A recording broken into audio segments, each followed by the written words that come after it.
Hi folks, and Happy New Year! It is Friday, January 7th, 2022, and this is Cord Cutting Weekly, the show where we wrap up the past week in cord cutting and streaming news.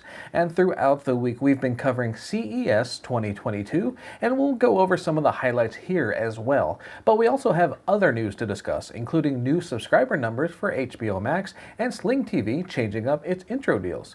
But first, of course, if you haven't done so already, please do take a second to consider clicking on those like and subscribe buttons down below. Those really do help out our channel considerably, and we genuinely appreciate it. And as always, for anyone that's joining us for the very first time this week, just a quick note. For all of the stories we're about to discuss here, you'll find links to those stories included down below in the video description.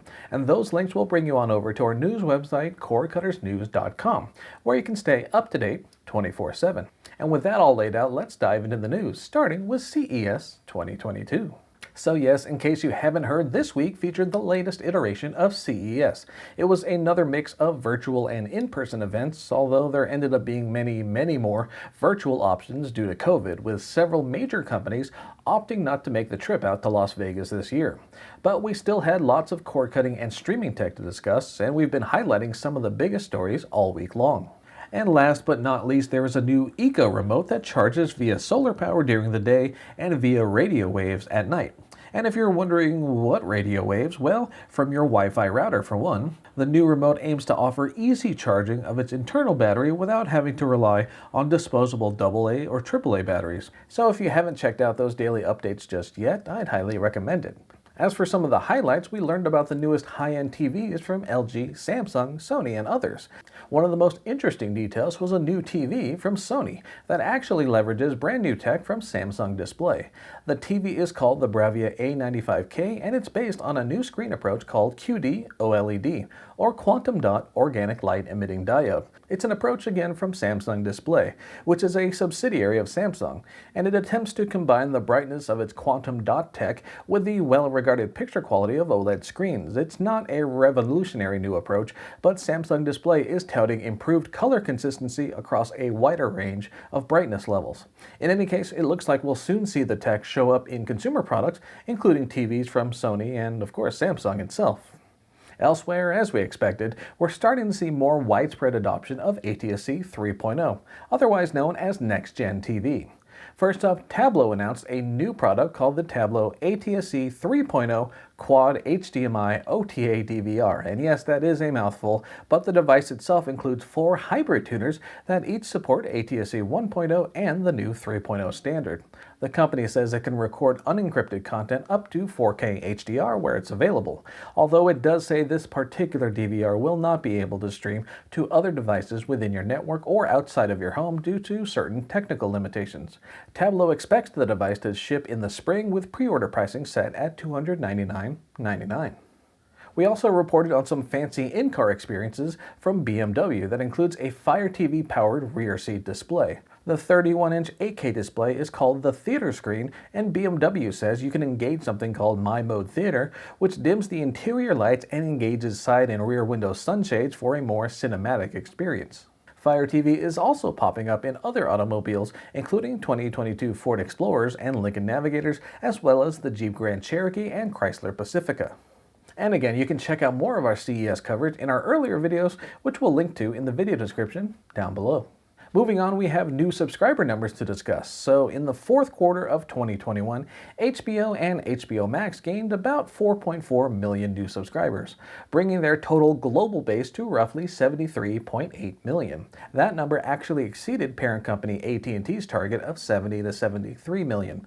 You might recall that back in the third quarter of 2021, HBO and HBO Max actually lost subscribers here in the US, around 1.8 million or so, but it gained 1.9 million internationally to reach 69.4 million to end that quarter.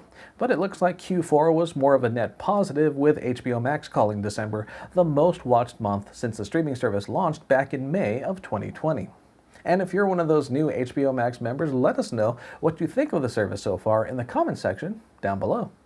Next up, it looks like Sling TV is ending its practice of offering a discounted first month of service.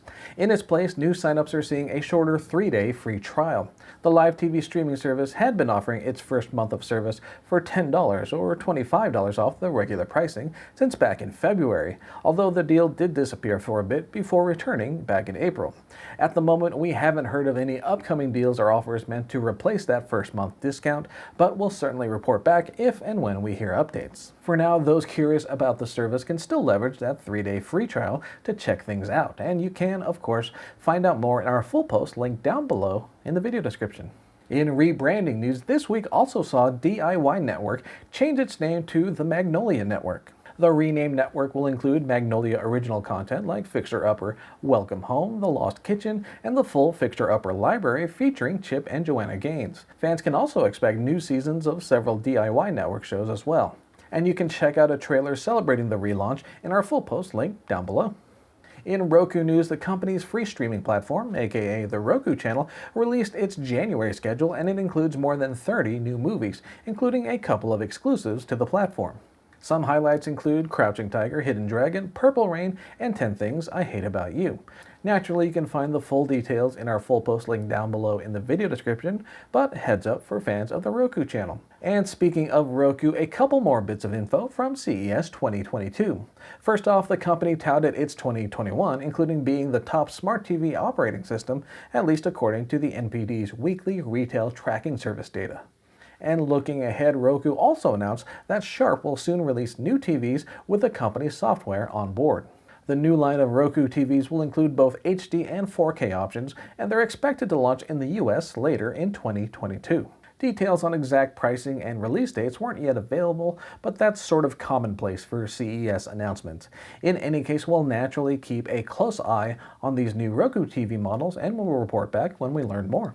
And finally, we've got another streaming service launch to talk about. It's a sports-focused venture from Byron Allen's recently launched Allen Media Digital. It's called Sports.tv, and it's a direct-to-consumer free service that lets users watch free ad-supported content. The new service aggregates sports, news, movies, documentaries, and more, and it's currently available via the web as well as iOS, Fire TV, Android, and Android TV. And yes, Allen Media Digital says it plans to launch on Roku and Apple TV soon as well. The launch lineup includes more than 60 free channels, with more scheduled to come online throughout 2022. So if you give the new sports TV service a shot, feel free to sound off in the comment section down below with your initial thoughts on the service. Who knows, maybe it'll make its mark and join the lineup of our top free streaming services worth checking out. Stay tuned.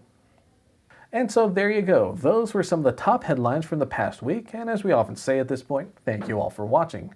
And again, please do consider clicking on those like and subscribe buttons down below. They are both a huge help to our channel, and they help signal to YouTube that it should continue recommending our content to more and more viewers. For now though, thank you all again for tuning in this week, and Happy New Year once again. My name is Philip Palermo, and I hope you all have a safe and enjoyable weekend. Take care.